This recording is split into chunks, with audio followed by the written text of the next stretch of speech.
hem aprofitat per repassar els positius i també per fer-nos entendre que els positius no només és un pas que posarem quan fem els creuaments, sinó que és un pas que podem posar on vulguem. I avui el que he fet era posar-lo en un break. Llavors s'han fet finals. I el quart 8, per exemple, que feia el break.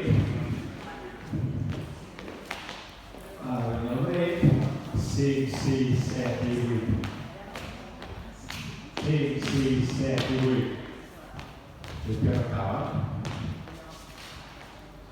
Llavors també hem revisat el concepte del bouncing i us hem dit que el bouncing el podíem fer de genolls, el podíem fer de planxa, el podíem fer d'espatlles, el podíem fer de cap i que cadascú havia de triar què és el que havia més funcional i també bastant en relació amb la música i el moment cadascú podia fer-lo com volia.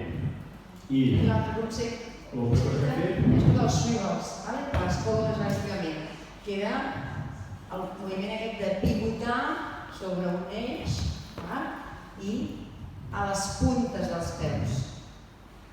I això ho fèiem en el pas de l'1 i en el 2 a 1, d'acord?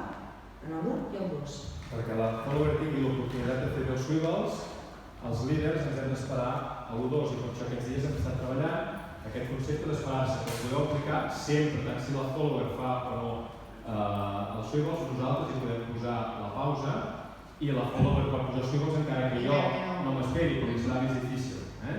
Per tant, començarem amb un swinal, per exemple, normal. Ara jo puc fer-ho. 1, 2, 3, 4, 5, en l'1-2 es genera una mica de pressió, perquè m'ajudi en el 3 a avançar. 1, 2. I ja està. I què més? Crec que no. No?